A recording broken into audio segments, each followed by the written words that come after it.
I grew up in Montana and lived there for a very long time.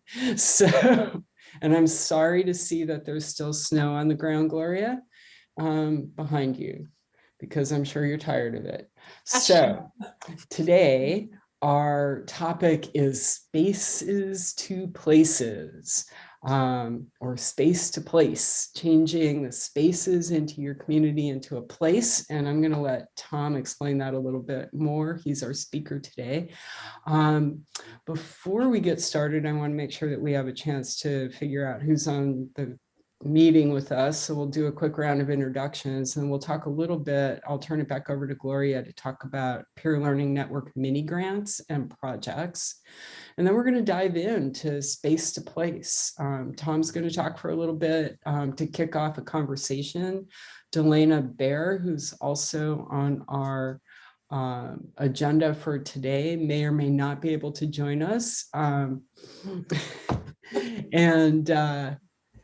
Sorry. If she does, she'll just dive in. Hey, Susan, welcome. And then we're going to talk about space to place for a while, just have an open conversation, and we'll leave a little bit of time at the end to talk about the next meeting topic and date. So as we're getting started, let's do introductions, and I'm going to go with the people on the screen. And if you can turn your video on for this part, I know some of you are not able to do that. That'd be great, just so we can see faces. So I'm just going to start with Patty. Patty, you want to start us out? Yeah, hi, I'm Patty Eldridge, who hasn't figured out how to have my whole little thing say that on Zoom calls, but and I live in Victor, Montana, and I'm involved with the Victor Park Board. We have a little park district here, nice little park. We take care of the highway plantings that go through town on Highway 93, which is a pretty big thoroughfare, and a ball field that the kids use, various teams and stuff use. So that's why I'm here. So cool, thanks, Patty. Nice to meet you all. Nice to meet you, Gloria, since we've been emailing and stuff. So yeah, well done on your mini grant. Oh, thank you. Well done. Yeah. Thank you for prompting us and getting us to do it. And yeah, it was good. Cool. Heather.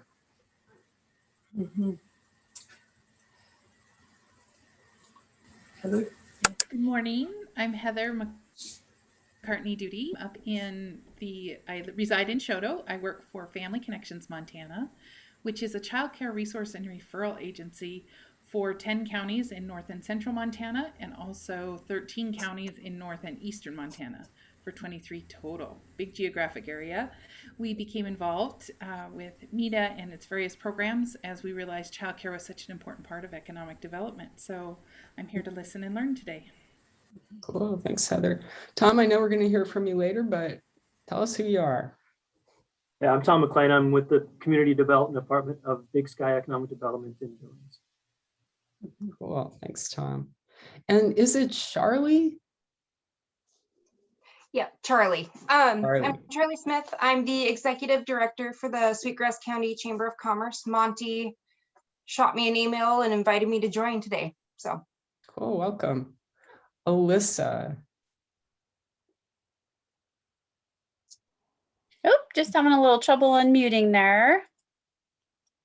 We can hear you. Okay.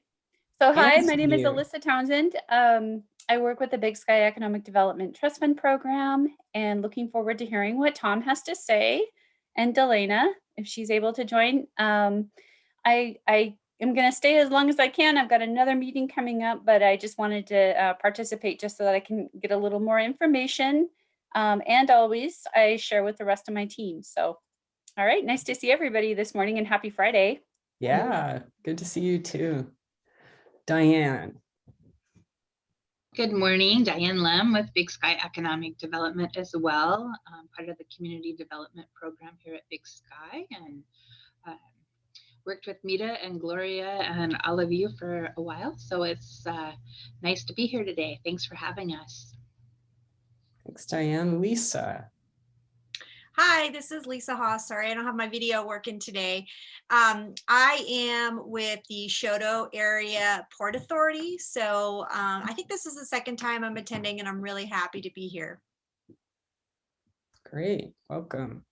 And Monty and Susan, I think, are listening in but can't speak.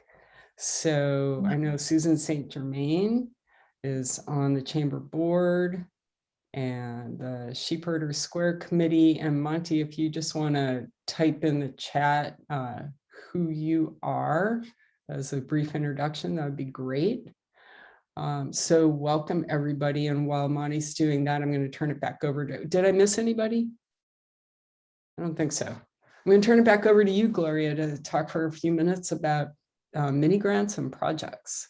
Sure. Well, while Monty's on mute, I can just say he's a troublemaker. He's a troublemaker in Big Timber, and really he always gets things done. He does amazing work in Big Timber. So, and he knows good kolache. So there, Monty, I can get even because you can't answer. Chat. What else can I say? That's right. And also I wanted to mention Diane. I know you all have heard about the incredible results our community review did in Lockwood. Diane was the main person on the ground that helped that happen. And Tom, I can't remember if you were there yet, but not yet. No, I wasn't there when you did the actual, I was there when you came back for the evaluation. Oh, okay. Anyway, and Charlie did say, back to Monty, he is our local visionary. We're lucky to have him on our board, and that is really true. He's done great things in Big Timber. He even climbs ladders to attach banners to light poles and, you know, things like that. But I wanted to just very briefly, I wasn't sure if Lori would be on the call. I just wanted to check in with you real quick about your mini grants. I know Patty and Victor, would you like to just give us a quick update? Did you, all your papers in and you're just waiting for your check, or? Oh, you're on mute. There we go. Almost all the paperwork is in. I got finally the contract back from the University of Idaho, and I just need to sign it and email it back to them, which I will do right after we get off this call. I got it, I think, Wednesday. And so, you know, I'm a volunteer with the Park District, and I'm sort of not used to signing contracts for them. And so I took some time to read it and think about it and look at, you know, but I'm fine with it now, and I will sign it and send it back. And then you want to know the work that we're going to do too, or just real quick, it's about fixing the irrigation system that feeds the highway plantings through town. We have some trees and stuff, and it was never installed properly by the MDOT contractor. And so it's the money is going to fix that, and hopefully then these trees will grow and flourish and make our town look so much better as people drive through and, you know, into and out of. So that's it. Exactly. It's those little details that make a big difference. I mean, who wants to say, oh, we're putting in a grant to get some water for the trees, but it makes a huge impact, doesn't it? It does. Yeah. I mean, who wants to see struggling, dying trees? You know, I mean, it's just not uplifting. Yeah. So. And then Lisa, thank you, Patty. Lisa, I think Shoto submitted a mini grant. Yes, and we are, we've figured out some great uses for that. I think the library and the visitor center, we're going to beef up our community wireless for visitors. So we're really excited to get those. Awesome. And now for the rest of you on the call that aren't sure what we're talking about, our amazing leader, Lori, had leftover funds from our community review grant. And so those that were involved, those that have even participated in our peer learning network calls were eligible for some grant money. And so those of you that, I don't think Big Timber has put in anything, but don't despair.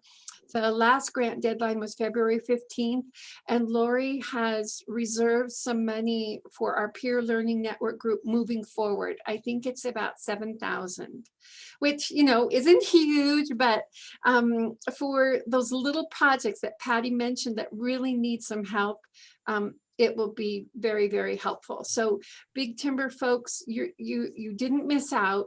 There'll be another opportunity thanks to Lori and her great vision. So anything else on mini grants? Okay. That's all I had, All Michelle. right. So let's not spend any more time talking about anything other than space to place. So Tom, do you want to kick us off? Sure, let me share my screen here.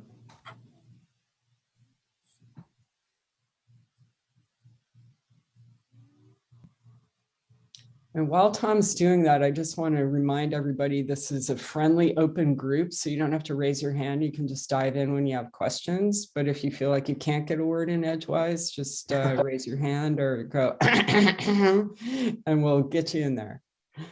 Yeah, just let me know. Can everybody see the screen okay, the slideshow? I am generally an introvert, so I don't really like to talk a whole lot, but I could talk all day about this just because it's a very cool program that's been really impactful for our team and our community. So I'll just dive in. If you, like you said, if you have any questions, just stop me along the way. But so basically, Space to Place is a part of our Better Off in Billings campaign. And what that does is explores the connections between talent attraction, workforce development, and quality of place assets. And, you know, because between the growth of our businesses and the expected retirements and attrition from our current workforce, Billings and Yellowstone County really have a lot of jobs to fill in the next 10 years to keep our economy strong and growing. To retain that workforce, we need to attract the kind of talent that we need. And to attract the talent that we need, we must develop the community that they want to make them better off in Billings. So in 2018, Big Sky Economic Development created the Space to Place micro grant program. And the name Space to Place defines the concept. A space is a void, a place is a destination. Our goal is to transform empty, ugly spaces into welcoming, beautiful places. And to do that, we do that by offering small grants to our community for placemaking projects. So our mantra is basically keep it simple, stupid. We have this slide and the next two basically sum up the program. We don't have a lot of rules. We keep it kind of open. It's evolved a bit since its inception, but we've purposely kept it very simple. We want to encourage the community to bring us their ideas, not intimidate them with difficult application requirements. The application includes some basic contact information and the location of their proposed project, and then ask them to describe their project in about 500 words. So we also allow them to add up to 3 pages of additional information, diagrams, photos, or rendering such. So the maximum length of the application is about 5 pages, which makes it nice when we're reviewing 20 plus applications. This year, for the first time, we required that all applications be submitted electronically through a portal on our website. It's worked fairly well, though we have had a few kinks that we need to smooth out. So these are the basics of the program. The applications open in mid-January. They're due in early March. And then we have a review committee that goes through them. In fact, we just had our last review committee this morning, and we've chosen 8 new projects for this year. We announced the winners at our Better Off in Billings event in April. The maximum award available is $5,000, and the total project cost can't exceed $10,000. So our thinking there is we want to be a small part of, or a big part of a smaller project rather than a small part of a larger project. And then the other requirement that we have is all of these projects must be completed by September 30th. Last year, we were a little flexible with that just because with COVID and everything else, we allowed them to extend that deadline. We have one project that's still outstanding from them. They're going to get it done this spring. We did have one project that couldn't get it done because of COVID. But other than that, we had 9 projects last year, and we'll have 7 that come out of it. So the eligibility requirements, basically these grants are open to any resident or organization within Yellowstone County. They have to be visible or accessible by the public. You can only put in 1 per year. You've got to, follow codes and ordinances. You got to get permission if it's someplace like that requires it. Grant funds can be used for materials or services, but we do ask them to provide some volunteer labor, put some sweat equity into it, and then we don't let them use it for planning purposes. And then we do have a requirement that if you have had a grant application or grant award in the previous years, you have to have those done correctly in order to apply the next year. So this is basically how we evaluate them. This is the evaluation criteria: beautification of a space, activation of a space, community need, innovation, ability to leverage grant funds. We don't require a match. We do require some sweat equity, but we don't require any cash match. If they want to bring that, if they have other funds, that's acceptable though. We enjoy that. So, and then ability to complete the work by the deadline. So 2018 was our first year of this project. We funded 6 projects that year. We were the large portion of 3 projects, 2 of which are shown here. The one on the left is Fractionated Light, which is a art installation on the wall of a building downtown, and the other one is Grassland, which is a sculpture by Jennifer Tolton. It's right under Sky Point in the middle of our downtown. So both of these projects are really great for our first year. They kind of showed the concept of what we were looking at and got some people excited. So these kind of sparked the rest of our our project. This year we had 6 applications in 2018, and then in 2019 we upped that to over 20. In 2019, I call this the year of the murals. It was kind of our breakout year. We had a bigger budget this year, and we funded 9 projects, and of those it included 4 murals. Murals are not necessarily the best placemaking projects, but they did really beautify 2 pedestrian tunnels and a well-trafficked alley. They also generated a lot of buzz and media coverage, which really got the program, kind of kickstarted the program a little bit. So this is one of the projects from 2019. So the Pub Station, which is an events venue in downtown Billings, they put up their walls as basically canvases, and this is a light bike mural that the Downtown Billings Alliance put together. And then there's also we call it the Greetings from Billings mural. It's all on one building. The light bike mural is on the south wall, and then on the west side is the Greetings from Billings mural.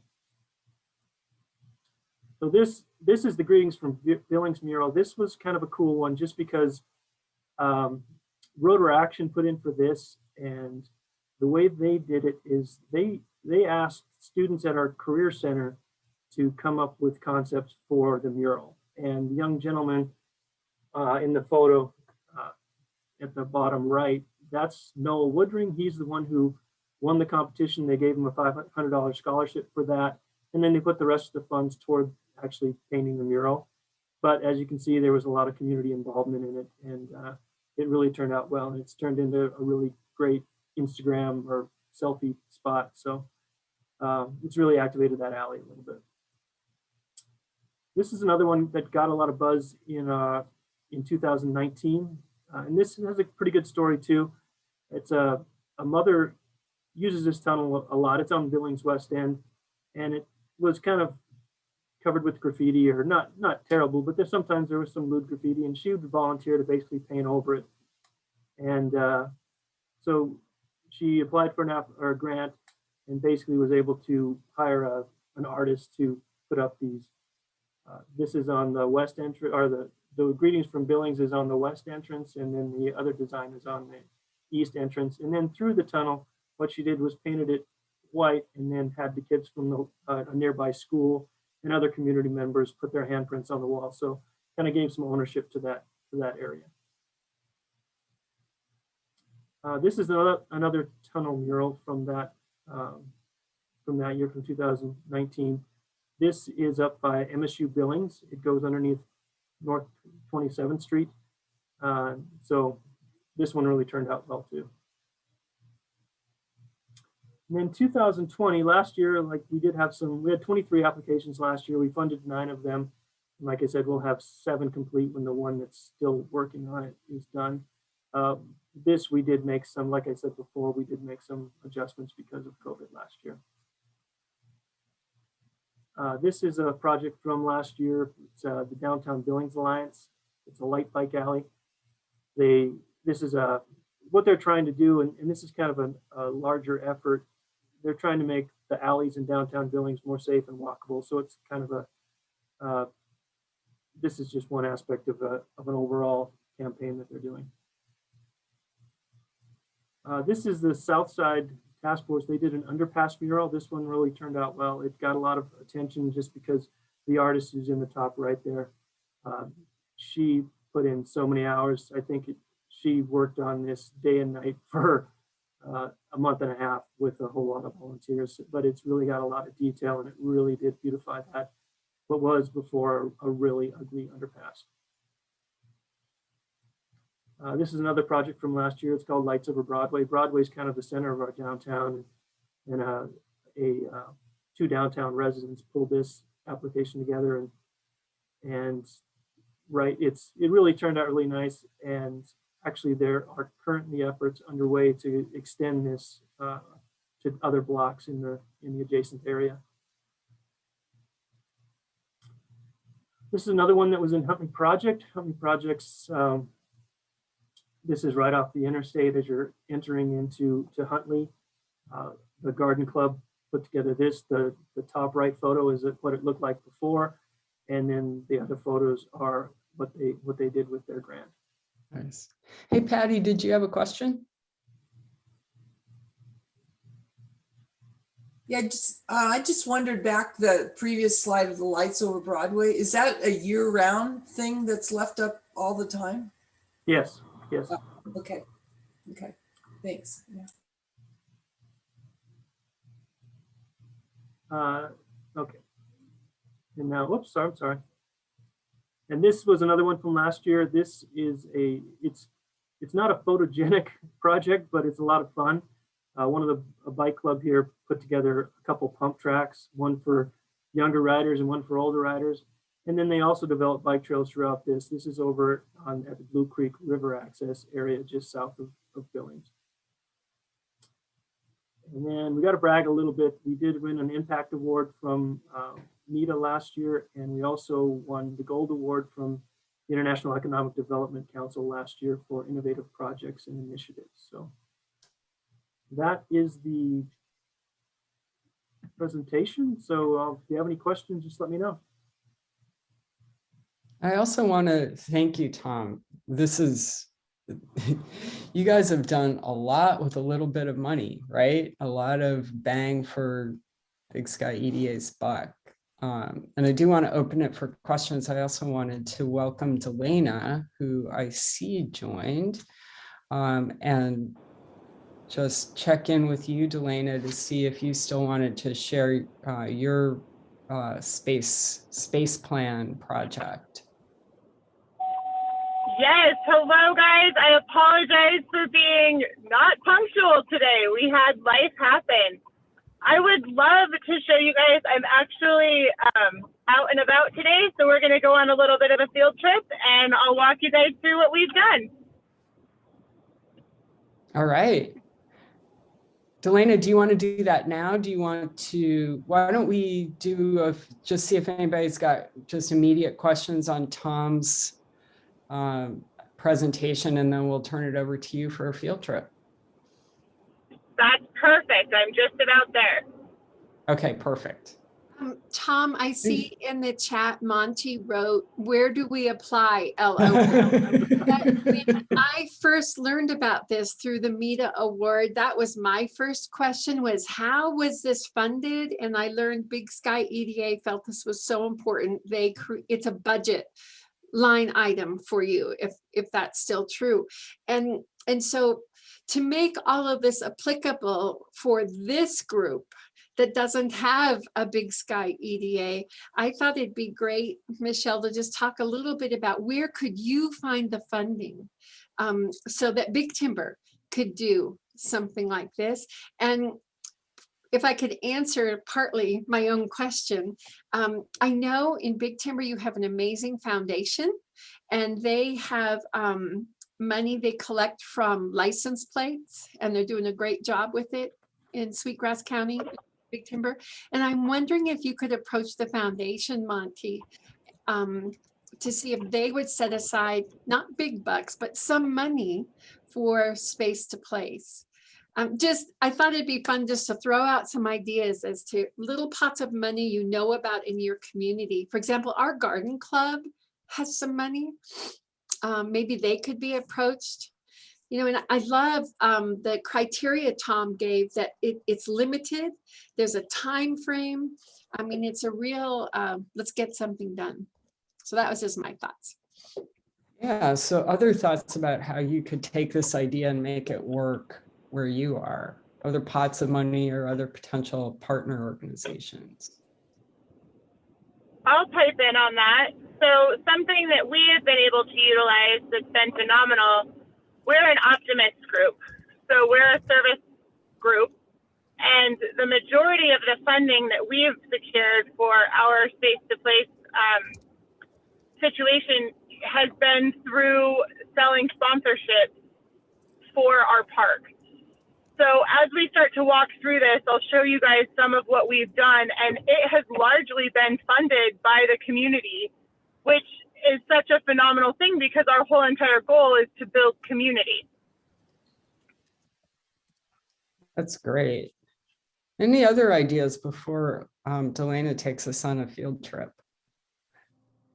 I will just say that we did start out with a smaller budget, but you know, I think our people in charge of our budget, including Diane, recognize the potential of the project, and so we've got a large, or for the last 3 years, our budget's been a little more, so we've been able to fund some additional projects. So, but it is really cool, and I think the biggest aspect, or the greatest aspect of it, is just the fact that, you know, it is small projects that anybody can really do with a little bit of sweat equity and some good ideas, and just involve the community, and you really get some ownership from the community.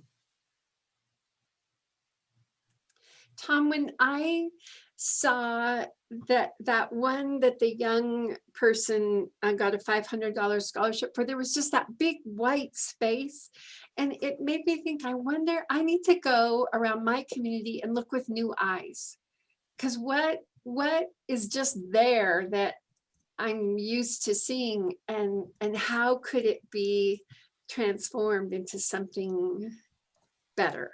Do you know what I mean? Yeah. It's like we just walk by the empty spot between, like, I know Hoyle's Jewelry in town, then there's a blank place where a building burnt and it's just a field now, and then there's another store, and I think I just walk by that and don't pay any attention to it. It could be a cool place. Yeah, and I think that's been one of the real benefits of this program, is we get people thinking about those type of things. Yeah. They see, look what happened here, and they think, what can we do in other places? So, you know, that really gets your community talking about things that can make an impact.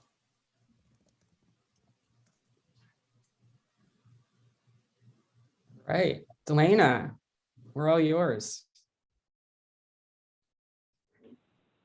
All right, guys, here we go. This is not at all the presentation that I put there, but it's going to be so much more amazing. So it is snowing in Lockwood today, which is phenomenal. And this, if I can flip my camera around here, is our, I don't know if I can. Okay, so I'm going to do it this way. Sorry, guys. Oh, here it is. No. There we go. This is Hillner Park. So this is a space that has been always taken care of by service organizations. The Lions Club was the last one that had really come in and said, okay, we want to stand up and sponsor this. That happened, I want to say around 20 years ago. They kind of fell off of the scope of things here in town. And after that MEDA assessment that was done in the Lockwood community a few years back, it was determined that they didn't feel like there was enough places to recreate out here. People didn't feel a large sense of community, and they didn't feel that they had anything to be proud of. So Optimus took that as an opportunity to step in and create something really amazing. Our first big thing was our Frisbee golf course. So you can see on that board all of the businesses that stepped up and purchased holes on our little course here. Because of this, we have actually been able to gain some pretty amazing notoriety. It's made a lot of the other things that we're doing out here possible. So as we flip back around here so I can talk to you guys again. When I took the Space to Place class, it really changed the way that I was thinking about art in the community. My main focus had been making things pretty, not necessarily thinking about the function or the flow, which seems so obvious now, but that first class I was like, hadn't considered the impact of what we were actually trying to do. My initial plan had been to do a water collecting station off of this gazebo. Oh, where'd you go? Let me see if I can flip it back around here. This gazebo area over here. We have some different organizations that use our park for their meetings, and I thought, cool, we'll put a picnic table in there. We can do some really fun gardening stuff. We'll do water collection so it's nice and green. We'll do all sorts of fun things along those lines. And then after taking that class, I determined that while yes, we could do those things, it wasn't going to have as large of an impact for the community. We really needed a space where people could feel that they were a part of it, more so than simply doing a garden space. So I came out here one day and I noticed this area. This is just towards the street of the gazebo. And it's a space that we aren't able to get in and mow. It's very wooded. We have a fair amount of problems associated with this front corner and usability. So I started trying to think creatively around it, and I came up with the idea of putting a butterfly garden up here. Something that would actually improve the aesthetics of the space, create a warming and welcoming environment for people to come in, but then also create photo opportunities so people could really feel that they were invested in our community. After thinking through that particular space a little bit more, I realized that while, yes, we needed to put a table in our gazebo area, we have another space just to the right of our gazebo that would be a phenomenal place for another service opportunity. We have wonderful birds that hang out over here all the time. And it wasn't a place that we could put any part of our Frisbee situation. It wasn't a place that we could put a reflection type situation because our Frisbee golf course goes back through here. So I was trying to come up with a way that we could utilize this more effectively. And after talking to a couple very, very passionate Boy Scout kiddos, they mentioned putting a bird watching station back here. So you'll see how this is perfectly suited to putting a couple of benches back here and letting the Boy Scouts take this over as an opportunity for them to take some ownership in their city park.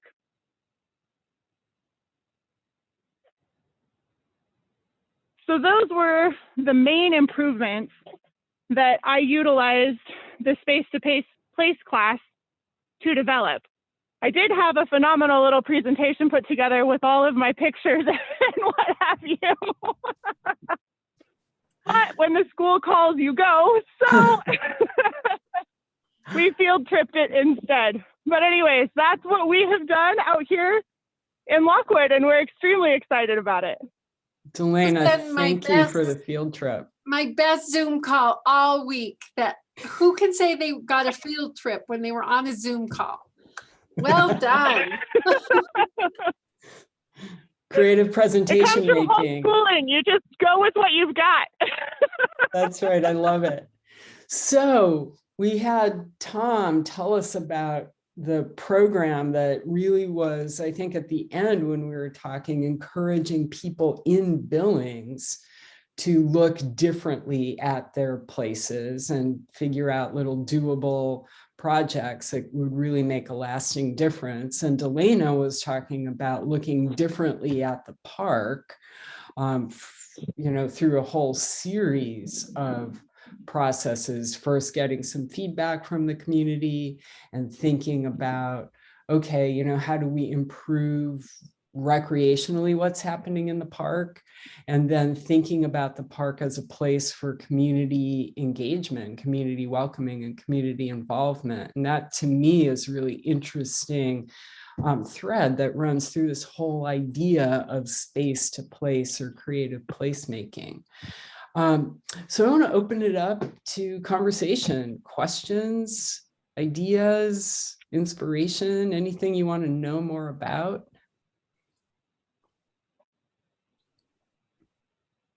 Patty, you look like you might have something on your mind. Okay. Yeah, this definitely got me thinking about our park in Victor. One thing, we have a shed that covers the irrigation infrastructure that needs a mural on it. And I know that our director or our president of our park board, Roger DeHaan, I think you know him, Gloria. He's wanted to get somebody to paint a mural on that for a couple years. And just, we tried to get kids from the local high school art program. And I seem, by offering a little $50 award for the best design, and that didn't go anywhere. And then one of our board members, Georgine Forgatch, who was going to try and be on this call tomorrow, this morning, but I don't think she made it. Anyway, she's an artist. And so we need to, it really does, the artwork is an encouraging thing. And we're also, though, I got involved with the park by helping to renovate some flower beds that had been left to go to weeds and stuff in the middle of the park. And so 3 years now I've been helping with that and getting friends and some other volunteers to help. And it's gone over really well. It's like a photo op place and people seem to enjoy it. And we've gotten some donations to the park board because of families, using the park for reunions and events and stuff, and appreciating that there's some pretty flower beds there.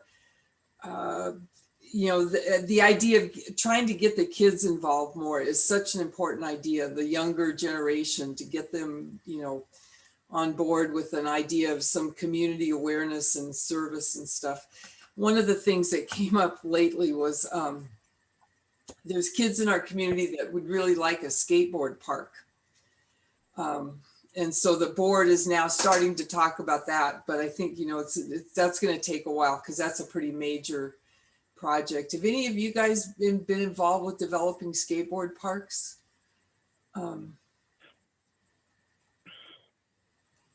Well, I do know that Jeff Ament with Pearl Jam, he's originally from Big Sandy, and he does fund a lot of skate parks. He's funded the one in Missoula and all across Montana. So I don't know what the name of his foundation is, but I think the last name is AMENT. Patty, and several of our... I was going to throw Tony Hawk out there as well. He is one who loves to come into smaller communities and really develop some pretty amazing things. I was on a call. I will dig back through my records and see if I can find the information. But I was on a call with a group of people a couple of months back, and he had come in, I think this was a couple of years ago, but he had come in and actually put in a skate park, and then he did a whole pro bono tutorial lesson thing with skateboards and everything for a bunch of the rec kids. And it was a really neat opportunity. They got some some definite notoriety out of it, but the community development aspect of it was huge. What was his name? Tony Hawk. He's a professional skateboarder. Ah, okay. Does he live in Montana, or is he where is he from? I feel like he's from California, but I'm not sure. I know he does a lot of, one of the criteria that she talked a lot about was that it had to be a rural area. He wasn't coming into the metropolitan areas and trying to do anything. It was all about that rural community give back. Okay, I'm sure I could Google him and find some contact information. Yeah. Yeah, he has skatepark.org. I'll put it in the chat. Is his foundation to help create more skate parks. Yeah. So we've, with the schools being out because of COVID this winter, the local school, they're back in now, but we found some of the high school kids hanging out in the bathroom in our park because it was warm in the middle of the winter, and they were all had skateboards, and they, I got to talking to them. I went in there to clean the bathrooms, and it's like, whoa, there's like 2 boys and a girl in the girls' bathroom, and they, they wanted to talk about, could we get a skateboard park? So, I mean, that was really an eye opener. So for me, so yeah, I think that would go down well, and I'll look into both those leads and share them with the park board.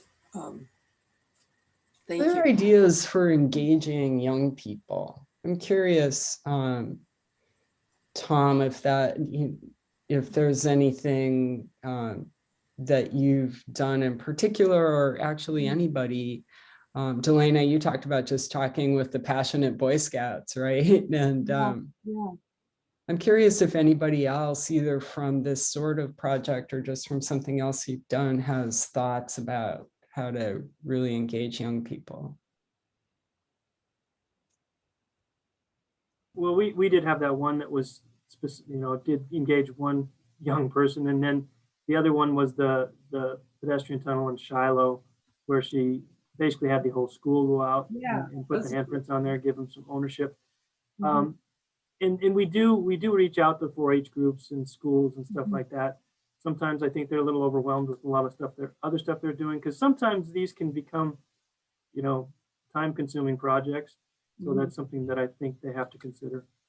But yeah, it's a great idea. And one of the things kind of along that line is like the one that did kind of work with our career center.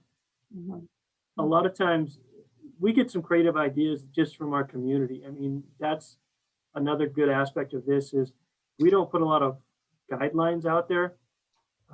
So they can work these projects however they want. And sometimes you come up with some really creative ideas.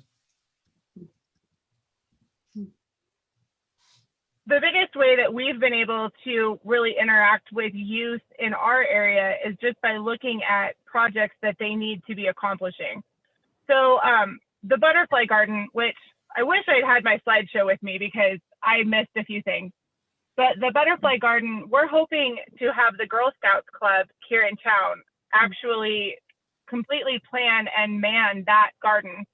They have a community improvement project that they need to do in order to get, I can't remember which level it is, but it is something that I read through relatively carefully when I was building the thought process for that space, so that it would be something that would be extremely accessible to them and give them an opportunity to get that particular badge. And then another thing that we've done, which I'm really hoping that this particular part comes through, we have put in a space for movies in the park. We're calling it Hillner Cinema. And we're hoping to do a movie every week through the summer with that thought process in place of gaining that much more interaction in the park on the community level, which hopefully will drive a desire for those kids to see more things happen out here. I would love for us to get a playground set up in the park. We don't have that currently. And different things like that can kind of help to push those things along. But as far as gaining those kids, you've got to look for the service organizations that want to support that kind of opportunity. 4-H, I think, is a great one. But there again, you know, like you said, they're busy with a lot of other things. So if you can get a dual purpose scenario in place where they can meet two, they can complete two things with one project, it works out really well. That's great thinking. It's obviously working for you too. I mean, at least you're making some tracks in that direction. It's been amazing. Our community has really come together. Another thing that we did is we built plastic barrels. We made barrel trains, and they actually sold sponsorship on each one of the cars for our barrel trains. And that has put so much into our ability to be able to give back in the community. We get to talk to young entrepreneurs. We had a group of girls come in and talk to the club. They were looking for startup money for a scrunchie business that they were doing. And it was a $250 supply fund that they were looking to fill. And we had more than enough to be able to do that. But being able to hear their story and see what they're trying to work on and grow, it was really cool. And I think as we continue to do those sorts of things, it's just going to become that much more out here. Any other questions, thoughts, ideas, creative thinking? It's all pretty energizing to me. It's been a great call. Yes, exciting. So Delana, maybe maybe you can, maybe there's a way that you can share your slides anyway, even though even though I don't know if they make sense sort of on their own, or if we want to take some time, a little bit of time on a future call, just to have you sort of walk through some of the stuff that you missed. But I'd love to, give you the chance to use your visuals, share some more ideas. I just want to open that up. I appreciate that. I would say the biggest thing that we've realized in coming in and trying to rejuvenate this space is the benefit of a master plan. We didn't have a master plan for the park, and as a result, our ball field is not located where it needs to be now. So we find ourselves having to work around things because we didn't have that initial thought process. The biggest thing that we're coming into trying to get a playground set up out here is where do we put it that's not already, a high traffic area. And so creatively thinking, we've been coming up with some pretty amazing spatial barrier opportunities, putting in a line of trees that's going to kind of help to break out different places in the park so that we can have multiple use and not feel like it's just a free-for-all, Right. That makes but me. that's pretty much the only. Yeah. Okay. That's the only thing I didn't talk about. Okay. And it's such a good point. And Tom, I wanted to toss this question back to you. Are you pretty comfortable still with I was thinking about Delana's thought about kind of a master plan. Are you starting to see that all these kind of placemaking projects in Billings might kind of bump into each other at some point? Or do you feel like there's still sort of a lot of room for the individual entrepreneurial project? It's not really a problem, and I don't foresee it to be a problem, because if it's big enough that it needs a master plan or an overall master plan, it's not really a good fit for our program. Like I said, we want to be a bigger part of a smaller project. So, and Billings is big enough that we have so many spaces that could be upgraded to places, and yeah, and like I said, murals aren't your best placemaking, just because, you know, they beautify, but they don't really make people gather, not really gathering spots, or they're not really, they don't really activate a space. We've been lucky that some of the ones we've done have, because they've activated some alleys, but no, I don't foresee that to be a problem in Billings. I'm glad you answered that question about the mural. I was going to ask you that when you said that murals aren't the best placemaking project. They're kind of an easy go-to. It's kind of easy to identify a blank space that could use a mural. But then, as Delana mentioned, you know, if you really start thinking about spaces as places where you want people to gather, or places that kind of make people pause and act more like a community, it might add some thinking, even if a mural is part of your thought process. Does that seem right? Yeah, I mean, we split up the criteria. We used to have beautification and activation used to be together, and we split those apart because, you know, a mural really beautifies an area but doesn't necessarily activate it, depending on its location. The South Side mural, or not, well, the 6th Street underpass mural that was done last year, I mean, it's gorgeous and it really lit up that area, but it really doesn't activate it. There's no more pedestrian use there than there was before. But for the cars that go under that underpass, it makes it a lot better. So, but they are kind of low-hanging fruit. I mean, when you talk about like Delana's project with, you know, adding things to a park, it can get so involved and so expensive that sometimes, you know, you do need master plans for things like that. And also just how your space is going to fit together. Yeah. Yeah, making sure that you're thinking things through. So in our current situation, if we have a team practicing on the ball course and we have people out playing disc golf, it could get dicey because there's not a clear break as to who is doing what.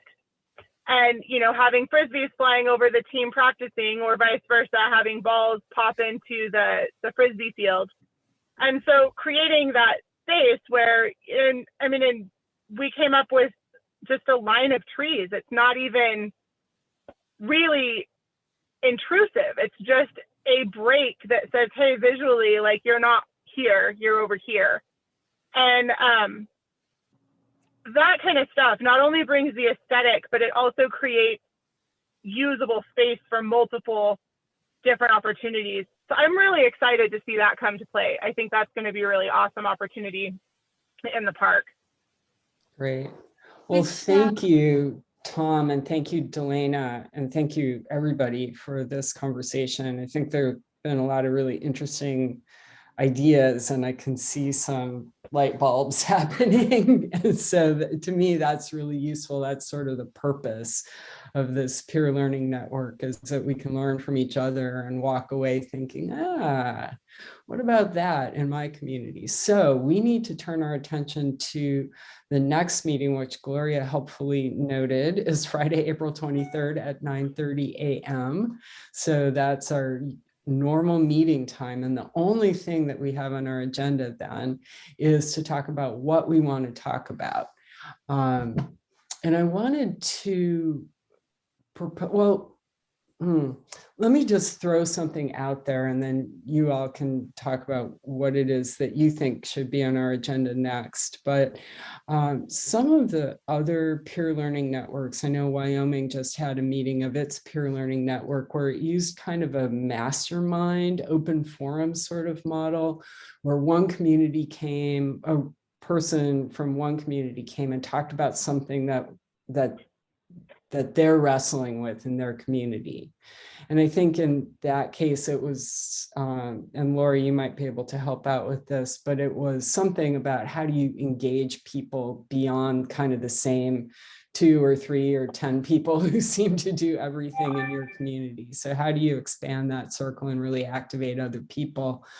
So that was the topic, and she just shared what they were kind of wrestling with and trying, and then everybody kind of weighed in from the perspective of their community. So that would be a model that we could use. And I was looking at the survey that we put out that's still open to try to figure out what your priorities are, general topics that you're more or less interested in. If you haven't responded to that survey or didn't know anything about it, we'll send out a link in the follow-up email to this so you can weigh in. But I was looking at a few ideas from the survey that seemed to come up. Like, how can we increase volunteer activity in our community was one of them. How can our communities better leverage our resources and dollars? And then another one was developing events and processes and facilities that bring people in our community together. So those are sort of some general topics. But I'm wondering if there are any of you either who have a topic that you would love to see us take up next, or something that you're wrestling with in your community that you'd like to just put on the table. So I'm curious about a next topic. I would really like to dive into how you create the unique culture within your community. How do you drive, you know, we have like the Miles City bucking horse sale. That has become what Miles City is known for. They base everything around it. We've got Bridger Days would be another good example of that. As a suburb, in all reality, of Billings, Lockwood has a very unique history, but it's not, we don't have our own like claim to fame. And that's something that the Optimist Club has been really kind of wrestling with. Huntley does like the Huntley Days based around their park, and they have a big to do in that fashion. And I would love some input on how do you create that? What do you do in order to get that kind of a foothold for a community so that we can be Lockwood strong? What does that look like? Is that something that other folks would be interested in talking about?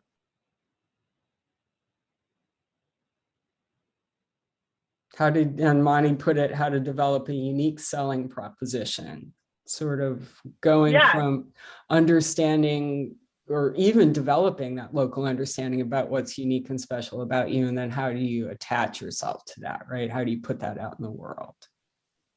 I think I was thinking if you Google like branding your community, there's a lot of information out there on that. Just so, because that's basically what you're looking at is a brand.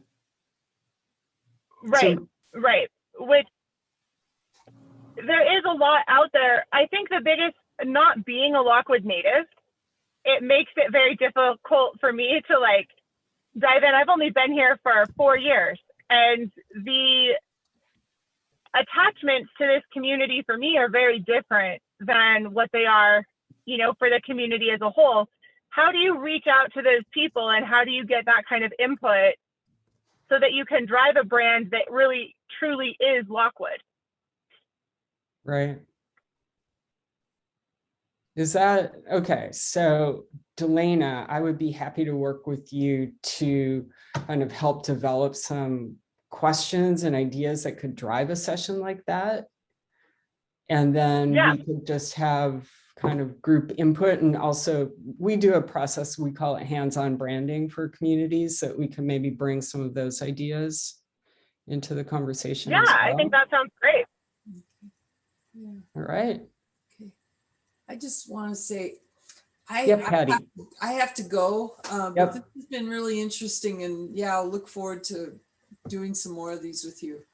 It's got me thinking about Victor. Yeah. So, okay. Great. Thank you. Bye. All right. Thanks, Patty. everybody. It's 1 minute past 9 or 10:30. So thank you. And we'll see you in April, and we'll follow up with an email after this with some notes and resources, and we'll go from there.